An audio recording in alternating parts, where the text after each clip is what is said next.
तो कैसे हैं आप सभी। आई होप आप सभी अच्छे होंगे। सो आज हम करने जा रहे हैं क्लास 10th का हिस्ट्री का चैप्टर 2 नेशनलिज्म इन इंडिया का पार्ट 2। ठीक है। तो भाई इससे पहले ना मैंने पार्ट 1 करवा दिया है। तो आप ना पहले पार्ट 1 को देख लेना, फिर पार्ट 2 पे आना, ताकि आपको ना अच्छे से समझ में आए और एक ना लिंक क्रिएट हो जाए, जिससे कि आपको इजीली याद हो जाए। और मैंने ना उस वीडियो में यानी कि एक एक डेट को अच्छे से याद भी करवाया है। ठीक है, तो प्लीज आप ना अच्छे से देख लेना। सो अब हम क्या कर रहे हैं, अब हम ना पार्ट 2 पे आते हैं। ठीक है। तो अब हम पार्ट 2 को देखते हैं। देखो, पार्ट 2 में यहाँ से आपका ये स्टार्ट होता है। जो नॉन कोऑपरेशन मूवमेंट था ना, वो टाउन में किस तरीके से फैला था। क्लियर है। अच्छा, मैंने ये बताया था प्रीवियस क्लास में, जो कि किस तरीके से जो नागपुर सेशन हुआ था, कब हुआ था। तो ये नागपुर सेशन आपका हुआ था दिसंबर 1920 में। तो जो ये नागपुर सेशन हुआ था ना, तो इसी में डिसीजन लिया गया था, जो कि हाँ अब हमें नॉन कोऑपरेशन मूवमेंट को क्या करना भाई, लागू करना है। यानी कि इसको हमें अब हमें क्या कर देना है, तो स्टार्ट कर देना है, यानी कि अडॉप्ट कर देना है। क्लियर है। कौन सा सेशन में हुआ था, अभी बताया था नागपुर में। क्लियर है। अब हम उसके आगे का देखेंगे। तो देखो, अगर मैं बात करूं तो सबसे पहले क्या है, the movement started with middle class participation in the city. अच्छा, जो सिटीज हैं, जो टाउन है, वहां पे कैसे लोग रहेंगे, मिडिल क्लास वाले लोग रहेंगे। ठीक है। तो पार्टिसिपेट भी कौन करेंगे, मिडिल क्लास के लोग पार्टिसिपेट करेंगे ना इसमें। तो इसीलिए क्लियर है। जो नॉन कॉपरेशन मूवमेंट है, टाउन में किससे पार्टिसिपेट किया था, मिडिल क्लास के लोगों ने। ठीक है। अच्छा, इसमें और क्या क्या हुआ था, जो स्टूडेंट थे उन्होंने गवर्नमेंट कंट्रोल स्कूल जो था, यानी कि ऐसा स्कूल जो किसके अंडर में आता है, गवर्नमेंट के अंडर में, है ना। जैसे गवर्नमेंट स्कूल हो गया यहाँ पे, तो किसके अंडर में आता है, गवर्नमेंट के अंडर में आता है। तो स्टूडेंट ने क्या किया था, स्कूल जाना बंद कर दिया था, कॉलेजेस जाना बंद कर दिया था। जो हेड मास्टर थे और जो टीचर थे, उन्होंने क्या कर दिया भाई, रिजाइन कर दिया अपने पोस्ट से। जो लॉयर्स थे, उन्होंने क्या कर दिया, उन्होंने लीगल प्रैक्टिसेस को छोड़ दिया। क्लियर है। और क्या हुआ, जो फॉरेन गुड्स थे उसको बॉयकॉट कर दिया गया था, लिकर शॉप को पिकेटेड कर दिया गया था। अच्छा, पिकेटेड मतलब क्या होता है, तो इसका एक सिंपल सा मतलब ये होता है, जो कि भाई धरना प्रदर्शन करना। ठीक है। और क्या हुआ था, तो जो फॉरेन क्लॉथ थे ना, उसको बर्न कर दिया गया था, जला दिया गया था। ठीक है। In huge bonfires. अच्छा, ह्यूज बॉनफायर्स का मतलब क्या होता है, देखो आपने होलिका दहन तो देखा होगा। ठीक है। जब होलिका दहन होता है तो कितनी बड़ी बड़ी मतलब एक तरीके से अगर मैं बोलूँ तो वुड्स जलाए जाते हैं, है ना, उसी को ही हम क्या कहते हैं, बॉनफायर्स कहते हैं। तो जो बड़े बड़े बॉन्स हुए थे ना, तो उसमें कपड़ों को क्या कर दिया गया था, फॉरेन क्लोथ्स को जला दिया गया था। ठीक है। अच्छा, देखो, अब जो फॉरेन गुड्स जो इंडिया में इंपोर्ट हो रहे थे, क्लियर है, तो उसकी जो मतलब एक तरीके से सेल्स हो गया या मतलब इंपोर्ट हो गया, वो क्या हुआ, 102 करोड़ से घट के कितना हो गया था, 57 करोड़ हो गया था। कब, 1921 से 1922 के बीच में। क्लियर है। 1921 से 22 के बीच में क्या हुआ था, तो जो फॉरेन गुड्स थे, या जो सॉरी फॉरेन क्लोथ्स थे, उसका मतलब इंपोर्ट जो था वो नीचे गिर गया था। पहले 102 करोड़ था, वो घट के कितना हो गया था, 57 करोड़ हो गया था। क्लियर है यहाँ तक। अच्छा, और क्या चीजें हुई थी, तो जो ट्रेडर्स थे, मर्चेंट थे, उन्होंने फॉरेन गुड्स में ट्रेड करना बंद कर दिया था। ठीक है। और फाइनेंस फॉरेन ट्रेड भी उन्होंने क्या कर दिया था, मना कर दिया था। अच्छा, ये फाइनेंस फॉरेन ट्रेड क्या होता है, तो जो मतलब एक तरीके से फॉरेन बिजनेसेस होते हैं ना, तो उसमें जब हम पैसे लगाते हैं, तो उसी को ही हम क्या कह देते हैं, फाइनेंस फॉरेन ट्रेड कह देते हैं, सिंपल लैंग्वेज में। अगर मान लो कि कोई भी फॉरेन का बिजनेस है, तो मैं उसमें क्या कर रहा हूँ, अपना इन्वेस्ट कर रहा हूँ, तो उसके क्या कह दिया जाएगा, फाइनेंस फॉरेन ट्रेड कह दिया जाएगा। क्लियर है। अच्छा, और क्या क्या चीजें हो गई थी, तो देखो, अब जाहिर सी बात भाई, अब इनका प्रोडक्शन क्या हो गया था, कम हो गया था। ठीक है। क्यों, क्योंकि हमने सारे मतलब इस सब चीजों को क्या कर दिया था, बॉयकॉट कर दिया था। अच्छा, जब हमने इस चीज को यानी कि फॉरेन गुड्स को बॉयकॉट कर दिया था, उनके क्लोथ को पहना नहीं था, यानी कि हमने जला उला दिया था, तो उसके बाद हमने क्या किया, जो इंडियंस कपड़े थे जैसे कि खादी, तो इन सब को हमने पहनना स्टार्ट कर दिया था, और कहीं ना कहीं इनकी जो प्रोडक्शन थी ना एक तरीके से बढ़ रही थी, इंक्रीज हो रही थी। और वहीं पे जो हैंडलूम्स इंडस्ट्री थी, यानी कि हैंडलूम हम किसे कहते हैं, जो हाथ से चीजें बनी होती है ना, उसी को ही हम क्या कहते हैं, हैंडलूम कहते हैं। तो वो भी क्या हो गया था, बढ़ गया था। क्लियर है यहाँ तक? अच्छा, और क्या हुआ था, तो जो ये इलेक्शन हुआ था, यानी कि जो काउंसिल इलेक्शन हुआ था ना, तो इसमें लगभग सभी लोगों ने ना बॉयकॉट कर दिया था, एक्सेप्ट मद्रास को छोड़ के, है ना। यानी कि सारे प्रोविंसेस ने बॉयकॉट कर दिया था, लेकिन मद्रास ने नहीं किया था। अच्छा, मद्रास में भी कौन सी पार्टी ने नहीं किया था, तो जो जस्टिस पार्टी थी ना उससे नहीं किया था। क्यों? क्योंकि वो पार्टी कहीं ना कहीं जो नॉन ब्राह्मण कम्युनिटी थी उससे बिलोंग करती थी, और उनका ये कहना था, जो कि अगर हम इस काउंसिल में कहीं ना कहीं एंट्री हमें मिल जाएगी तो हमारे पास क्या हो जाएगा भाई, पावर आ जाएगा। अच्छा, कैसा पावर? जो ऑलमोस्ट किसके पास रहता है, ब्राह्मण के पास जिसकी एक्सेस होती है। तो अगर हम इस इलेक्शन में अगर हम आते हैं तो सारी पावर हमारे पास हो जाएगी। ये किसका कहना था, जस्टिस पार्टी का था, तो इसीलिए उसने बॉयकॉट नहीं किया था। लेकिन लगभग सारे प्रोविंसेस के लोगों ने क्या कर दिया था, इसको बॉयकॉट कर दिया था। क्लियर है यहाँ तक? ठीक है। अब ये स्लो डाउन क्यों हो गया था, तो देखो, अब हमें भी पता है भाई, खादी जो था ना उस टाइम पे काफी ज्यादा एक्सपेंसिव था। ठीक है। और वहीं पे अगर मैं फॉरेन क्लॉथ्स की बात कहूँ तो काफी ज्यादा चीपेस्ट था, यानी कि सस्ता था। क्यों? क्योंकि कहीं ना कहीं उसका मास प्रोडक्शन होता था, यानी कि एक साथ कई सारे कपड़े बनाए जाते थे। तो एक साथ अगर कई सारे कपड़े बनाए जाएंगे तो सस्ता ही बनेगा ना बेटा। तो इसीलिए, और जो गरीब लोग थे वो खादी तो अफोर्ड नहीं कर पाते थे, तो इसीलिए उनको ना चाहते हुए भी फॉरेन क्लोथ्स को खरीदना पड़ रहा था। क्यों? क्योंकि वो सस्ते भी थे, इसीलिए। और क्या हुआ था,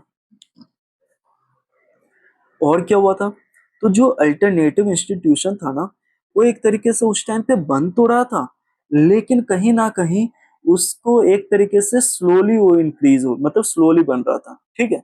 कहीं ना कहीं जो अल्टरनेटिव इंस्टीट्यूशन था वो कैसे डेवलप हो रहा था, बिल्कुल स्लो प्रोसेस है। क्यों? क्योंकि यार हमारे पास उस टाइम पे हमारे पास उतना ज्यादा अच्छा इंफ्रास्ट्रक्चर तो नहीं था। ठीक है। ना इतना ज्यादा मतलब मनी वनी था जिससे कि हम जल्दी से बना सके। क्लियर है? तो इसीलिए अब अगर स्लोली बनेगा तो जो टीचर्स हो गए, जो लॉयर हो गए, कहीं ना कहीं वो सब अपने अपने काम पे जाएंगे ना भाई। क्यों? क्योंकि उनके पास एक तरीके से अल्टरनेटिव ऑप्शंस नहीं है। अच्छा, क्यों अल्टरनेटिव ऑप्शंस नहीं है? क्योंकि देखो, जो गवर्नमेंट कंट्रोल स्कूल था, ठीक है, वहां से वो छोड़ दिए थे। लेकिन इधर तो उनके पास कोई सा भी इतना ज्यादा मतलब इस टाइप में स्कूल नहीं था ना जो इंडियंस के डायरेक्ट कंट्रोल में हो। तो इसीलिए ये जो स्टूडेंट हो गए, जो टीचर्स हो गए, जो लॉयर्स हो गए, ये ट्रिकल्ड बैक होना स्टार्ट कर दिए। अच्छा, ट्रिकल्ड बैक मतलब क्या होता है, धीरे धीरे ना वापस जाना। कहाँ पे? जो गवर्नमेंट जॉब्स हो गया या स्कूल हो गया वहां पे। क्लियर है? इसका मेन रीजन मैंने सेकंड पॉइंट पे बता दिया। क्यों? क्योंकि जो अल्टरनेटिव इंस्टीट्यूशन जो था ना वो काफी ज्यादा स्लो डेवलप हो रहा था। यानी कि डेवलप तो हो रहा था लेकिन कहीं ना कहीं उसमें कुछ ज्यादा ही टाइम लग रहा था। तो इसीलिए, और उस टाइम पे अगर मैं बात करूं तो सामान वैसे भी क्या थी भाई, महंगी महंगी हो रखी थी। अब सामान भी उस टाइम पे थोड़ी महंगी थी, तो लोग अफोर्ड तो कर नहीं पाते थे। तो उनके पास क्या होना चाहिए, पैसे होना चाहिए खरीदने के लिए। तो इसीलिए। क्लियर है यहाँ तक? अब देखो, अब हम कहाँ पे आते हैं, जो नॉन कोऑपरेशन मूवमेंट था ना वो कंट्री साइड में किस तरीके से फैल रहा था। ठीक है। तो अब हम बात करते हैं इन अवध में। तो अवध में जो पीजेंट वर लेड बाई, जो पीजेंट सबको लीड कौन कर रहा था, बाबा रामचंद्र कर रहे थे। ठीक है। अच्छा, इनको सन्यासी नाम से भी मतलब जाना जाता है, who had earlier been to Fiji. अच्छा, ये कहाँ से आए हुए थे, एक तरीके से फिजी से आए हुए थे। ये फिजी क्यों गए थे? क्योंकि जो ब्रिटिशर्स थे ना, इनके साथ एक एग्रीमेंट साइन किया गया था, जो कि भाई आप इतने दिनों के लिए वहां पे काम करोगे। ठीक है।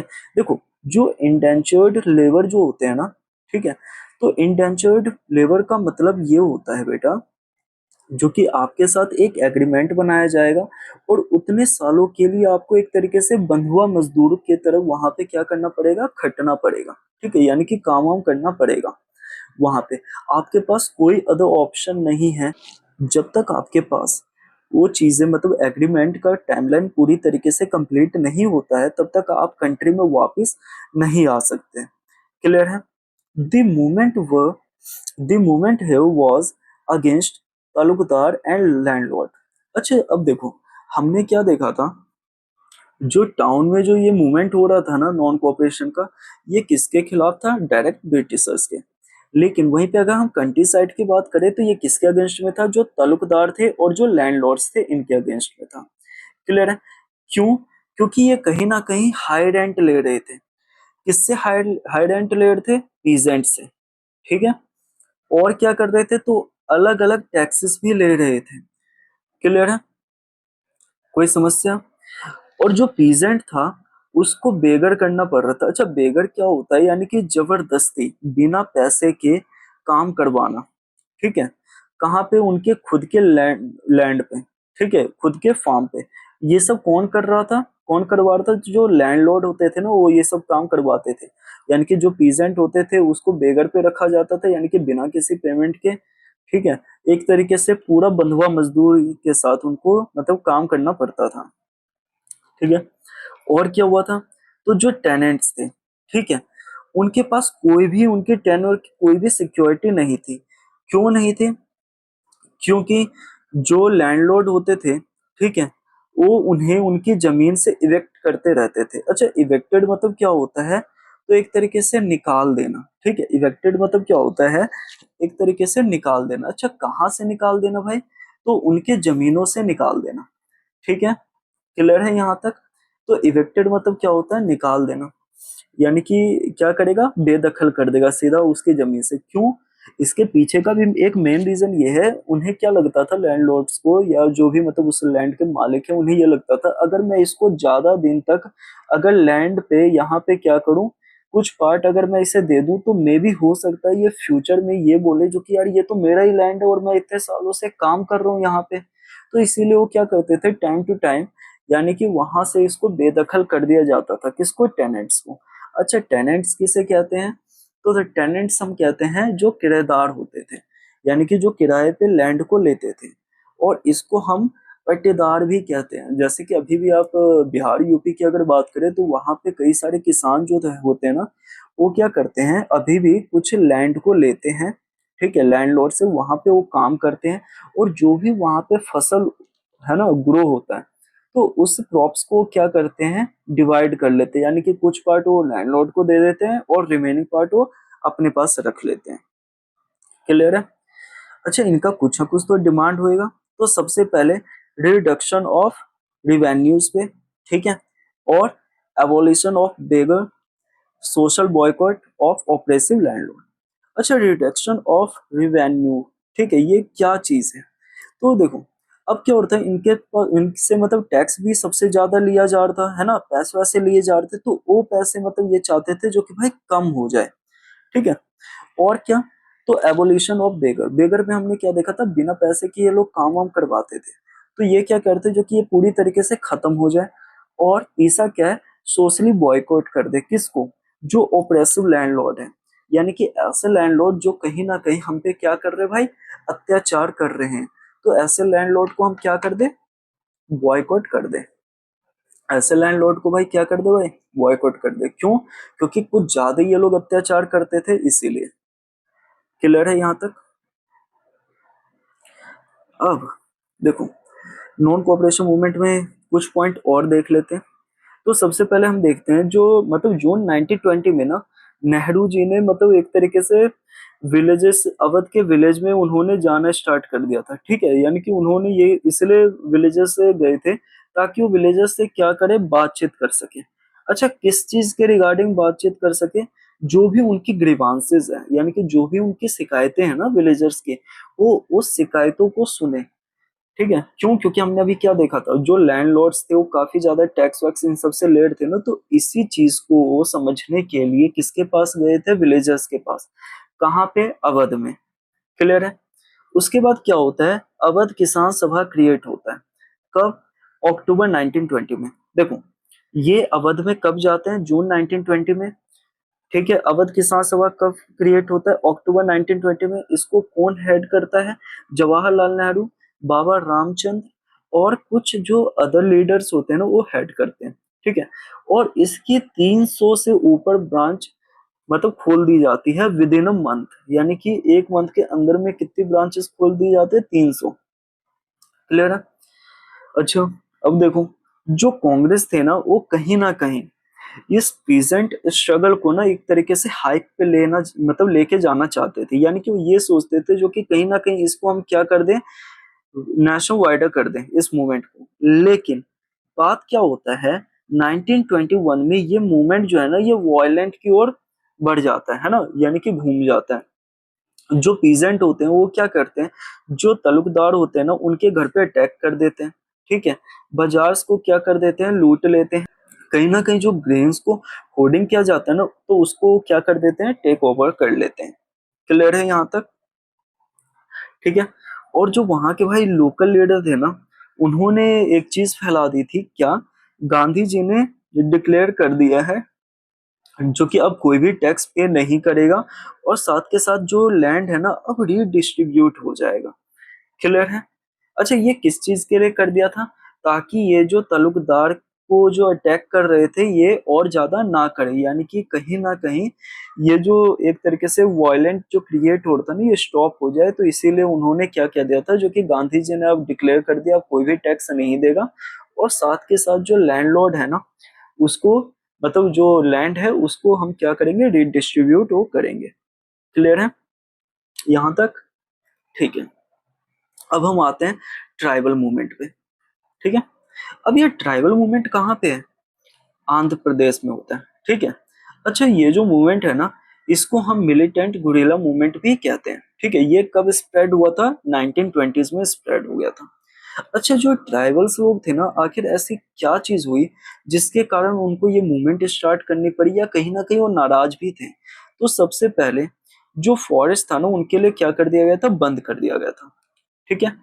स्टॉप ग्रेजिंग कर दिया गया था, यानी कि अब वो अपने मतलब जो जानवर थे उनको चराने के लिए वो जंगल में नहीं लेके जा सकते। उसके बाद प्रिवेंट कर दिया था कलेक्शन ऑफ फ्यूल वुड और फ्रूट्स को, यानी कि जो फ्यूल वुड है उसको आप नहीं ले सकते हो, ना कलेक्ट कर सकते हो, ना फ्रूट्स को, कहाँ से, फॉरेस्ट से, ठीक है।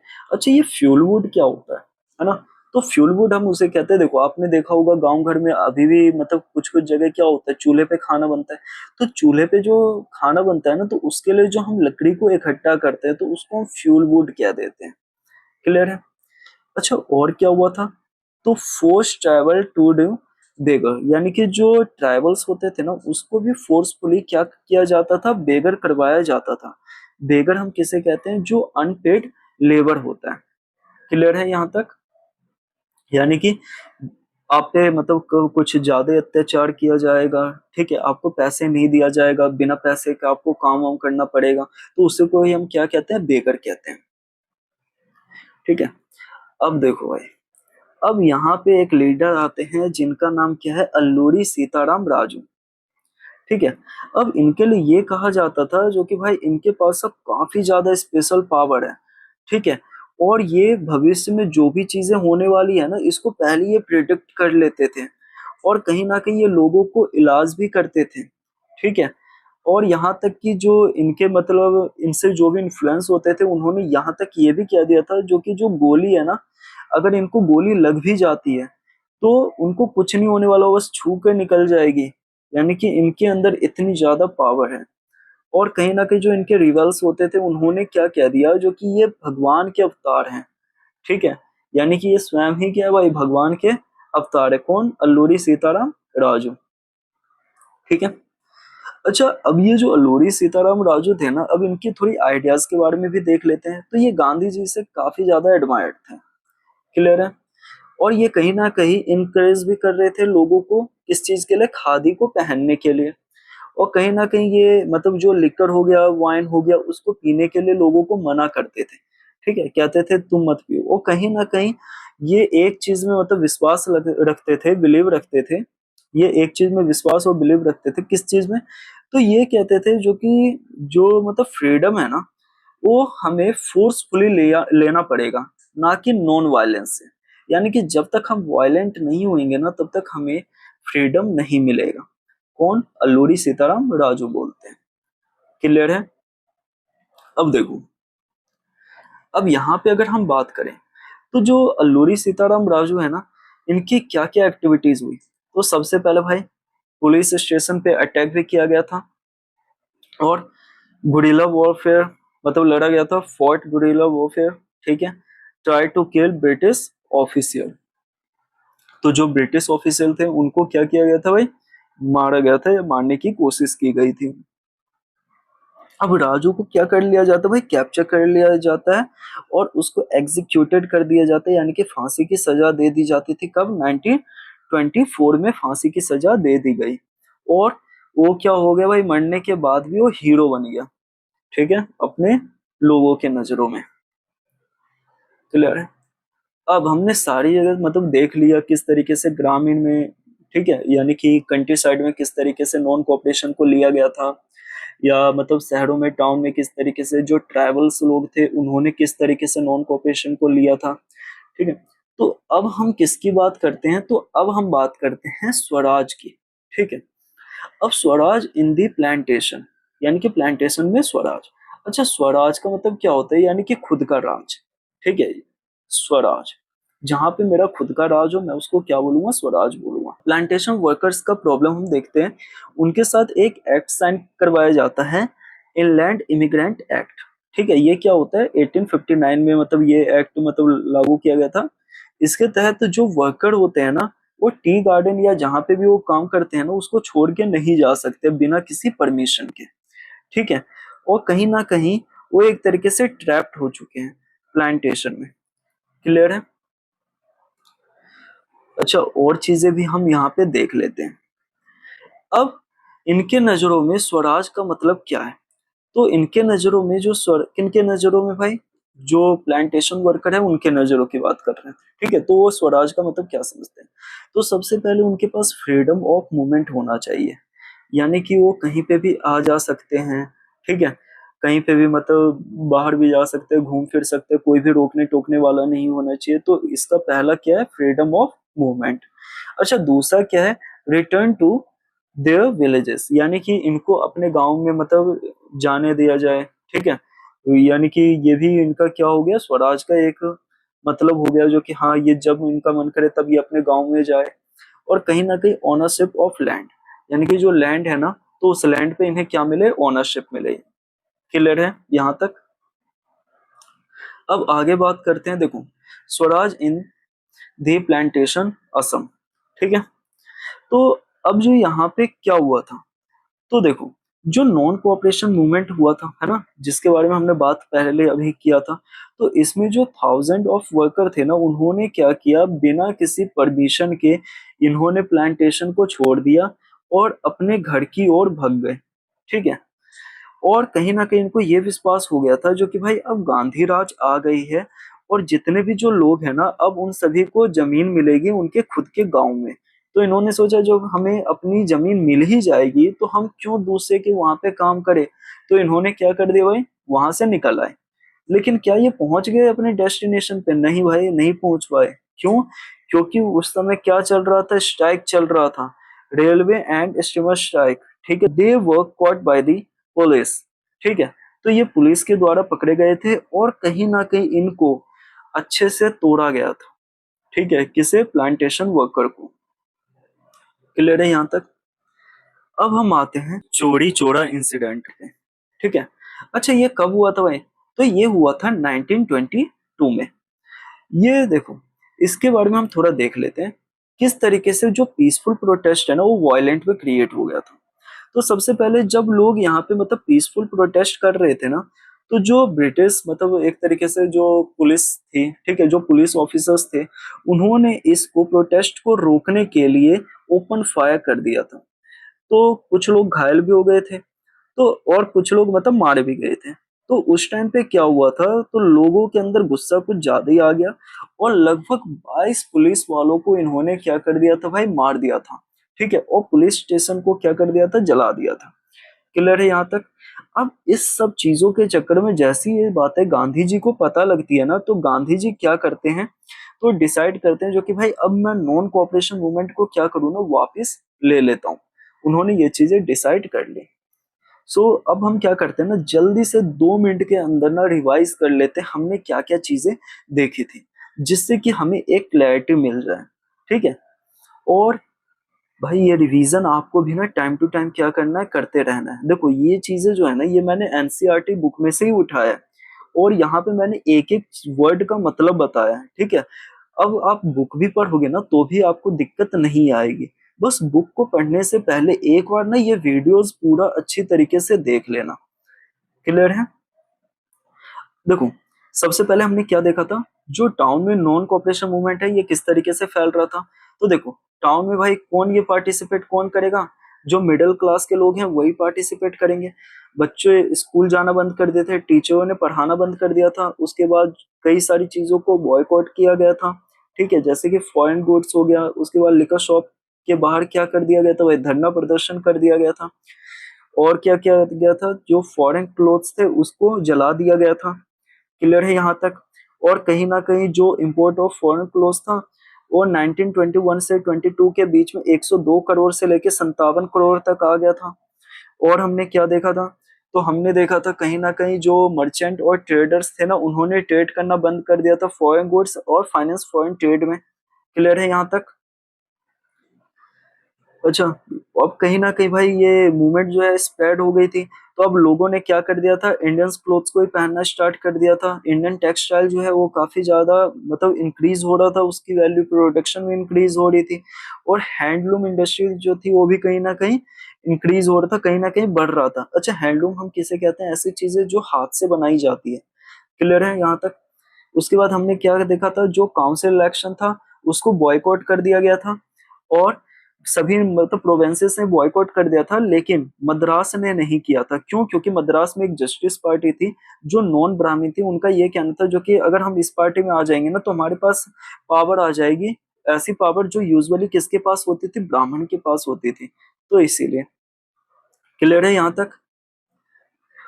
अच्छा, और अब हम देखते हैं जो मतलब किस तरीके से स्लो डाउन हुआ। तो हमें पता भाई जो खादी क्लोथ है वो काफी ज्यादा क्या था, महंगा था। ठीक है। और कहीं ना कहीं जो मास प्रोडक्शन क्लोथ था वो सस्ता था, तो जो गरीब लोग थे वो फॉरेन गुड्स को ही अफोर्ड कर पाते थे। क्यों? क्योंकि वो एक साथ बनता था और काफी ज्यादा सस्ता भी होता था।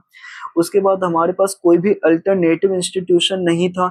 ठीक है, जिससे क्या कर सके, जो स्टूडेंट है वो वहां पे पढ़ सके या टीचर पढ़ा सके, या जो लॉयर्स थे वो वहां पे वर्क कर पाए, है ना, वर्क कर पाए। क्लियर है। और जो डेवलप भी हो रहा था ना वो काफी ज्यादा स्लो हो रहा था, तो जिसके कारण जो टीचर स्टूडेंट, ठीक है, और लॉयर्स जो थे ये अपने अपने मतलब कामों पे वो ये वापस जाते गए। ठीक है। स्टूडेंट जो है वो अपने स्कूल या कॉलेजेस में चले गए, टीचरों ने पढ़ाना स्टार्ट कर दिया। उसके बाद जो लॉयर्स थे उन्होंने मतलब अपनी प्रैक्टिसिंग करना स्टार्ट कर दिया था, लीगल प्रैक्टिसिंग। क्लियर।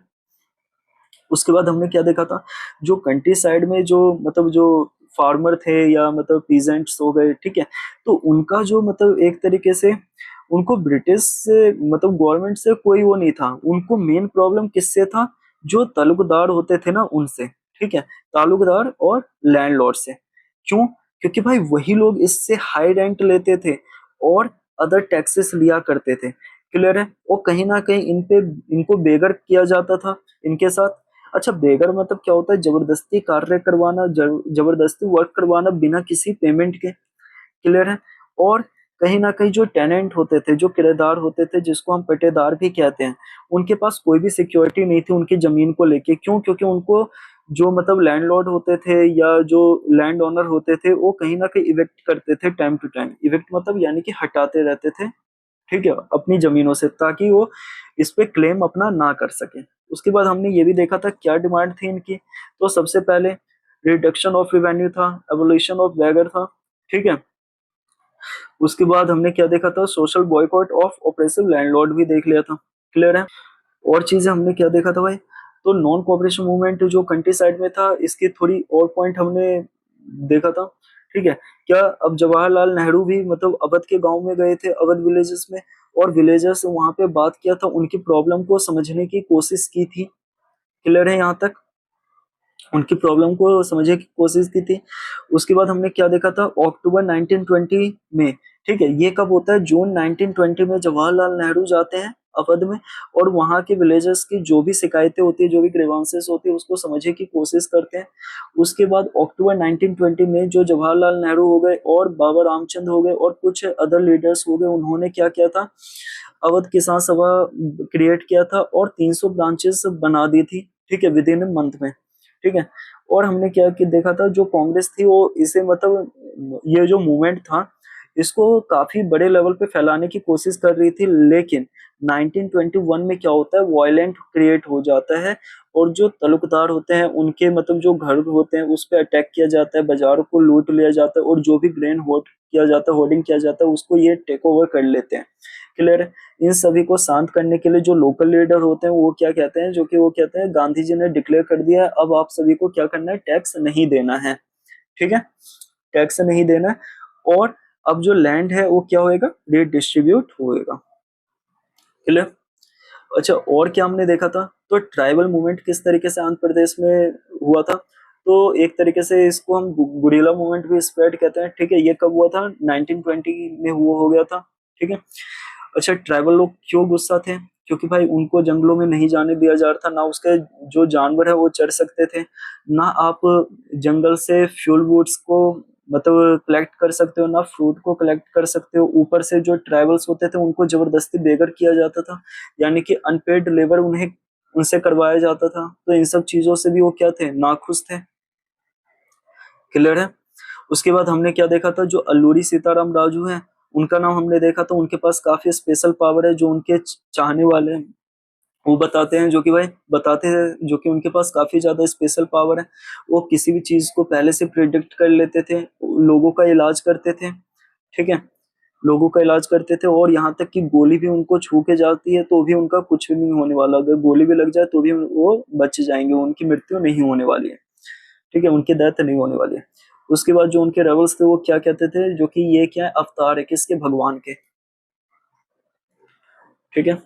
अच्छा, ये जो अल्लूरी सीताराम राजू हैं इनके आइडियाज को भी देख लेते हैं। ये गांधी जी से काफी ज्यादा एडमायर थे, ये कहते थे जो कि भाई आप लोग खादी पहनो, उसके बाद ड्रिंक व्रिंक कुछ भी चीजें मत करो, और कहीं ना कहीं इनका एक चीज में मतलब ये भी बिलीव था, जो कि भाई हम हमें जो फ्रीडम प्राप्त होएगा वो फोर्सफुली होएगा, ना कि नॉन वायलेंस से, यानी कि हमें जब तक हम वायलेंट नहीं होंगे तब तक हम आजादी नहीं ले सकते हैं।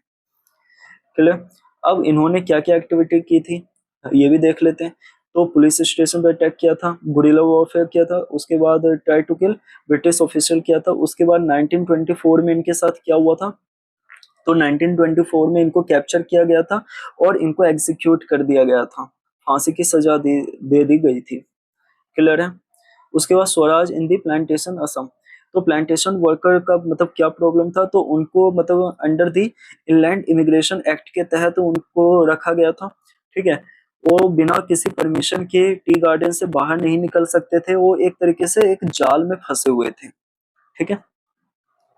और हमने क्या देखा था, तो स्वराज का मतलब उनके नजरों में क्या होता है, तो वो कहीं पे भी आ जा सकते हैं, वो अपने गांव जा सकते हैं, और कहीं ना कहीं उनको लैंड में भी क्या चाहिए, अपने लैंड में ओनरशिप चाहिए उन्हें, ठीक है। उसके बाद हमने क्या देखा था, तो हमने ये भी देखा था, नॉन कोऑपरेशन मूवमेंट जब हुआ था, स्टार्ट हुआ था, तो जो थाउजेंड्स ऑफ वर्कर थे ना, वो बिना किसी मतलब कह सकते हैं बिना किसी परमिशन के वो प्लांटेशन को छोड़ के अपने गांव की ओर या अपने घर की ओर वो चले गए थे। क्यों? क्योंकि उनको ये महसूस हो गया था, या वो ये महसूस कर रहे थे, उनको ये बिलीव हो गया था, जो कि भाई अब गांधी राज आ चुका है, अब सभी बंदों को ना अपना अपना लैंड जब मिलेगा ही अपने विलेज में, तो हम यहाँ पे क्यों रहे। उसके बाद दिक्कत की बात क्या आती है, तो आपको एक चीज पता होना चाहिए, रेलवे स्ट्राइक उसी समय चलता रहता है, तो ये लोग अपने घर पे या अपने डेस्टिनेशन पे नहीं नहीं पहुंच पाते हैं, ठीक है। यानी कि देखो, रेलवे स्ट्राइक होएगा तो कहीं ना कहीं रेलवे बंद होएगा, अब ये बेचारे असम से अपने घर पे नहीं जा पाएंगे ना भाई, तो बीच में इनको कौन मिल जाता है, पुलिस मिल जाती है, और इनको अच्छे से तोड़ताड़ दिया जाता है, किसे, प्लांटेशन वर्कर को। क्लियर। और लास्ट में हमने क्या देखा था, चोरी चोरा इंसिडेंट देखा था, कब हुआ था, ये 1922 में हुआ था। हमने ये भी देखा था किस तरीके से जो पीसफुल प्रोटेस्ट था ना, वो एक तरीके से वायलेंट क्रिएट हो गया था। क्यों हो गया था, क्योंकि लोग तो पीसफुल प्रोटेस्ट कर ही रहे थे, जो पुलिस थी वो इसे रोकने के लिए ओपन फायर कर देती है, जिसके कारण लोग क्या होते हैं, नाराज होते हैं, और लगभग मतलब एक तरीके से पुलिस स्टेशन में क्या कर दिया जाता है भाई, जला दिया जाता है। और जो 22 पुलिस ऑफिसर होते हैं उनकी क्या हो जाती है, डेथ हो जाती है, यानी कि उनको किल कर दिया जाता है, मार दिया जाता है। तो ये सब बात सुनते ही जो गांधी जी होते हैं वो परेशान हो जाते हैं, और वो क्या कहते हैं, जो कि भाई अब ये नॉन कोऑपरेशन मूवमेंट जो है ना, ये मेरे को क्या करना चाहिए, वापिस ले लेना चाहिए। यानी कि देखो, after hearing this Mahatma Gandhi decided to with the non cooperation movement, यानी कि उन्हें क्या करना है, विड्रॉ कर देना, किस चीज को, नॉन कोऑपरेशन मूवमेंट को। अब ये आपका पार्ट टू भी क्या हो गया, फिनिश हो गया। अब दो पार्ट और आएगी, पार्ट थ्री और पार्ट फोर। क्लियर है। अब आपको क्या करना है, तो इस सभी चीजों को अच्छे से देखना है। अगर आप बुक नहीं भी पढ़ते हो, वैसे एक बार पढ़ लेना, कोई दिक्कत नहीं है, लेकिन अगर आप बुक नहीं भी पढ़ते हो, अगर ये वीडियो भी देखते हो, तो मैं इतना तो इंश्योर करूंगा आपके नंबर कहीं नहीं कटेंगे। बस आपको क्या करना है, ये जो नोट्स है ना, जो मतलब यहाँ पे लिखा हुआ है, इसको प्लीज अपनी कॉपी में भी राइट डाउन कर लेना। ठीक है। क्यों, क्योंकि ये आपके एनसीईआरटी की बुक में से ही लिया गया है। तो भाई, आई होप आपको ये लेक्चर पसंद आई हो। तो अगर पसंद आई होगी, please like share and subscribe कर देना। ठीक है। Thank you.